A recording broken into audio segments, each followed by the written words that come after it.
Fala rapaziada, saudações vascaínas, vamos que vamos para mais um vídeo, o primeiro desta quinta-feira e cheio de informações para você, torcedor vascaíno. Antes de começar, eu quero dar, é claro, as boas-vindas a você que está chegando ao nosso canal pela primeira vez. Se você ainda não é inscrito, se inscreva no nosso canal. Aqui embaixo também deixe o seu like, pois ele é importantíssimo para fazer com que os nossos vídeos sejam recomendados para cada vez mais pessoas dentro do YouTube. E também ative o seu sininho de notificação para que todos os nossos vídeos cheguem até você e você fique muito bem informado de tudo o que acontece no Gigante da Colina. Como já dizemos aí no início do vídeo, realmente muitas informações nesta tarde de quinta-feira. Tem notícia se tratando do meio-campo espanhol Cesc Fábregas, um grande jogador, campeão da Copa do Mundo de 2010 pela seleção da Espanha, que foi oferecido ao Vasco da Gama e o seu nome está nas mãos da empresa norte-americana 777 Partners. Será que pode acontecer alguma coisa? A gente vai falar sobre isso, falar também sobre CBF, trazendo aí 2 novos membros para a comissão de arbitragem. Parece até brincadeira o que a CBF está fazendo no nosso futebol, e também muitas outras notícias. Tem arbitragem definida para essa partida de sexta contra o Operário, e falar também sobre Maracanã, porque o Carlos Roberto Osório, primeiro VP geral do clube, se posicionou sobre essa palhaçada que está acontecendo entre o consórcio e o Gigante da Colina. Então, fica até o final do vídeo para que você não possa perder absolutamente nada e fique por dentro de tudo que está acontecendo no Gigante da Colina. Tranquilo, rapaziada? Mas vamos lá, né? Sem muita enrolação, falar logo de Vasco da Gama. Eu quero iniciar aqui falando já sobre o principal assunto deste vídeo. Cesc Fábregas, um jogador de bastante qualidade, atualmente tem 35 anos e na última temporada vestiu a camisa do Mônaco. Mônaco aí um clube de segunda ou primeira prateleira do futebol francês, um clube de muita tradição, um clube muito conhecido, e nesta última temporada, no caso 2021-2022, ele atuou em apenas 5 partidas, não fez nenhum gol e também não deu nenhuma assistência. O grande motivo para essa ausência do Cesc Fábregas dentro dos gramados, devido a lesões. O Cesc Fábregas vem passando por diversas lesões, isso vem afastando ele das partidas do seu antigo time, no caso o Mônaco, já que atualmente ele está livre no mercado. Na temporada de 2020-2021, ele atuou em 26 jogos, fez 3 gols e deu 6 assistências, e na temporada de 2019-2020 foram 22 partidas, nenhum gol e 3 assistências. O Cesc Fábregas, como a gente já informou para vocês, é um jogador de bastante qualidade, um atleta que tem passagens por Barcelona, Arsenal, Chelsea, principalmente Barcelona, clube no qual ele foi revelado para o futebol, e como também dizemos lá no início do vídeo, ele foi campeão da Copa do Mundo de 2010 pela seleção da Espanha, costuma atuar ali como meia central, um meia armador, um jogador de outra prateleira também do futebol mundial. Atualmente está livre no mercado,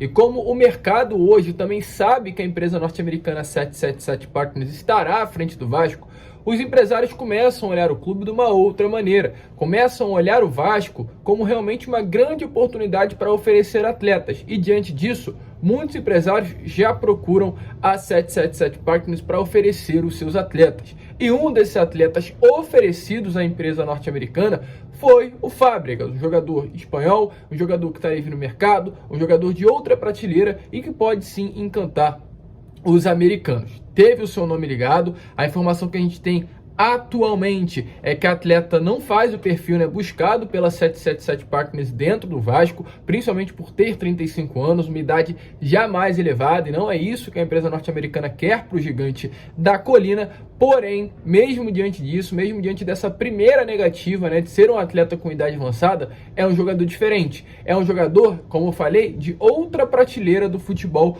mundial. Então, diante disso, a companhia vai analisar a possibilidade por se tratar de um jogador acima da média. Essas foram as informações que a gente tem. Para aqueles que perguntam, ainda não há nenhuma negociação em curso, teve apenas o seu nome ligado ao Vasco, teve apenas até o seu nome, oferecido, né, ao Vasco da Gama, mas mesmo diante disso, mesmo que interesse, né, a empresa norte-americana, nenhuma negociação vai ser aberta agora, pois a 777 só vai abrir negociações, só vai contratar atletas quando estiver de fato sentado na cadeira do Vasco da Gama, ou seja, conseguir comprar 70% da SAF do clube, algo que deve acontecer ali para final de julho. Ou seja, caso realmente venha haver um interesse por parte da empresa norte-americana no Cesc Fábregas, esse interesse só vai virar contratação lá para o final de julho. Vamos ficar de olho e trazer trazer todas as informações para vocês, inclusive, né, se tratando ainda do Fábricas, a gente teve a informação que além do Vasco, além da 777 Partners,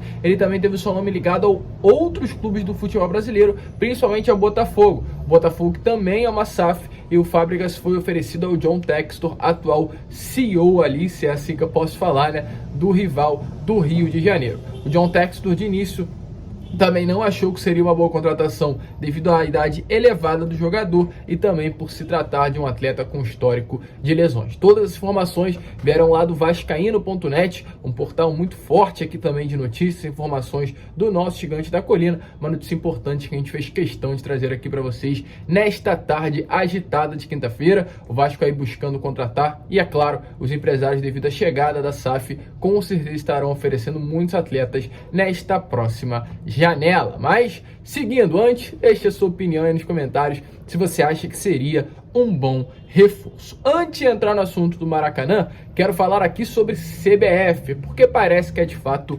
brincadeira. Ontem tivemos a informação na parte da noite que 2 novos árbitros estarão fazendo parte da comissão de arbitragem da Confederação Brasileira do Futebol. São eles o ex-árbitro Péricles Bassol e também o Ricardo Marques Ribeiro. 2 árbitros, sim, que têm um retrospecto negativo demais quando se trata de Vasco da Gama. Além de fazerem parte dessa nova comissão de arbitragem, o Ricardo Marques Ribeiro entrará apenas como um membro, porém o Péricles Bassol entrará como gerente, ou seja, ele será o gerente da nova, aliás, da comissão de arbitragem da CBF. Eu falei nova porque a comissão de arbitragem da CBF estaria passando por uma reformulação, isso pelo menos o que a CBF vem passando para os torcedores dos clubes do futebol brasileiro, e chega aí, né, acredito que essa reformulação já com o Péricles Bassol sendo novo gerente da comissão. Brincadeira, abre o olho, porque realmente é uma situação muito complicada que vem acontecendo na arbitragem, não só com o Vasco, mas com outros clubes, mas a gente sabe muito bem que tem que ficar de olho,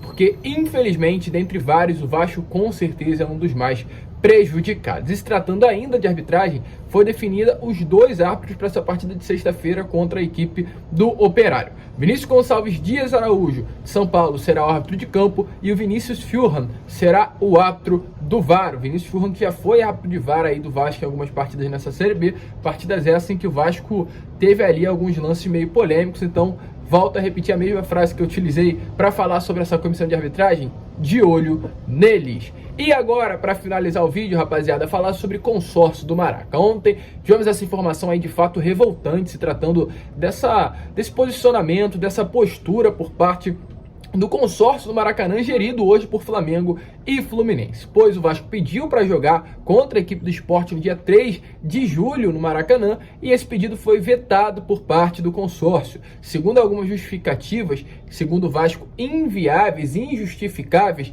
os motivos teriam sido o pequeno período de descanso do gramado, porque o Fluminense jogaria no Maracanã no sábado às 4h30, o Vasco estaria jogando domingo contra o Sport às 4 horas, ou seja, menos de 24 horas de descanso. E um outro também argumento utilizado por parte do próprio consórcio é que já havia um cronograma de jogos no estádio do Maracanã no mês de julho, que prevê a realização de no mínimo 8 partidas e no máximo 10 jogos, dependendo inclusive do desempenho do Flamengo e Fluminense na Copa do Brasil. Porém, ao a gente ir mais a fundo, o Vasco expôs isso inclusive na nota, a gente pode observar que mesmo caso o Fluminense ou o Flamengo avancem na Copa do Brasil, as partidas no máximo chegariam a 9 jogos no mês de julho. Ou seja, é um argumento que não tem justificativa, é um argumento que é pautado em absolutamente nada, pois se é no mínimo 8 jogos e no máximo 10, independente se os clubes passarem ou não de fase na Copa do Brasil, no máximo terão 9 partidas no mês de julho, o do Vasco seria o 10º jogo e fecharia da maneira correta. Ou seja, não há nenhum argumento válido, principalmente tratando desse segundo, quando se fala de máximo ou mínimo de partidas no Maracanã. Além disso, o consórcio também alegou que o Vasco solicitou a disponibilidade do estádio muito próxima da data do jogo, o que também não é verídico, segundo a nota do próprio Clube de Regatas Vasco da Gama, já que a consulta, para saber se teria possibilidade de atuar no Maraca foi feita com 18 dias de antecedência, lá no dia 15 de junho, ou seja, Nada a ver, um argumento também inválido, a partida seria só no dia 3, 18 dias antes, o Vasco já foi ali ao consórcio e pedir a realização da partida no Maracanã, então com muita antecedência, que é o que? 1 mês, 2 meses para pedir a partida no Maraca? São coisas que não acontecem. E ainda se tratando, né, sobre essa primeira justificativa que a gente trouxe para vocês, sobre o tempo de gramado, o Vasco também nota, a gente vai trazer aqui para vocês agora, observou essa situação e detalhou no argumento feito e divulgado. Porque o seguinte, eles utilizam o argumento que 24 horas, menos de 24 horas de descanso não é válido por causa da grama, né? Para a grama ali ter um tempo de respiração agradável, se é assim que eu posso falar, né? Um tempo de respiração favorável para o crescimento saudável da planta, do gramado, aliás, né?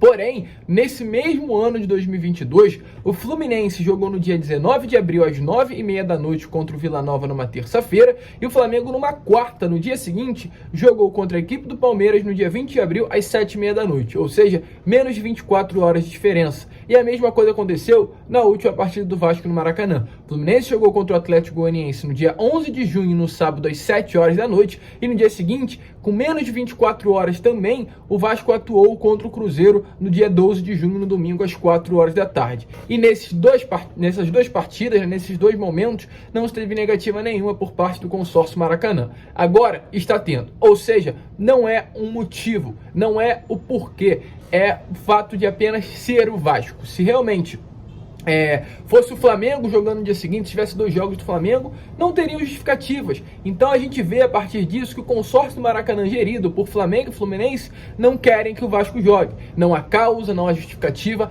há apenas o Vasco. E isso vem chateando demais, até porque, volto a repetir, o Maracanã é um estádio construído com dinheiro meu, seu, dos seus avós, dos seus pais, né? Porque a gente acredita que ainda não estava vivo naquele período. No momento da construção do Maracanã, em 1950, foi um dinheiro de todos os torcedores do futebol brasileiro. Então é algo que realmente é inadmissível por parte de nós, torcedores vascaínos, aceitarmos, né, uma justificativa, uma atitude, aliás, dessa maneira por parte dos rivais cariocas. E o Carlos Roberto Osório, ontem em participação ao canal Atenção Vascaínos, se posicionou sobre esse fato que hoje, de fato, vem cansando demais, não somente o torcedor, mas principalmente a diretoria cruzmaltina. Então, fala daí, Carlos Roberto Osório. Você tem toda a razão, é um absurdo esse veto dado pelo consórcio Maracanã a que possamos mandar o nosso jogo contra o Sport Recife no domingo 3 de julho no estádio do Maracanã, como havíamos solicitado na semana passada. Nenhuma justificativa que foi apresentada pelo consórcio para de pé. O Vasco soltou uma nota bastante explicativa, imagino que vocês já tenham tratado desses detalhes, e agora o que nós estamos fazendo é primeiro aguardando que possa prevalecer o bom senso e que o consórcio Maracanã possa rever essa absurda, injustificada decisão. Caso isso não aconteça, aí o poder concedente, o Maracanã é um equipamento público, foi construído com recursos dos impostos dos cidadãos do estado do Rio de Janeiro. Os vascaínos ajudaram e pagaram pela construção do Maracanã e têm todo o direito de estar nesse estádio desde 1950 em condição de igualdade com os demais clubes do Rio de Janeiro.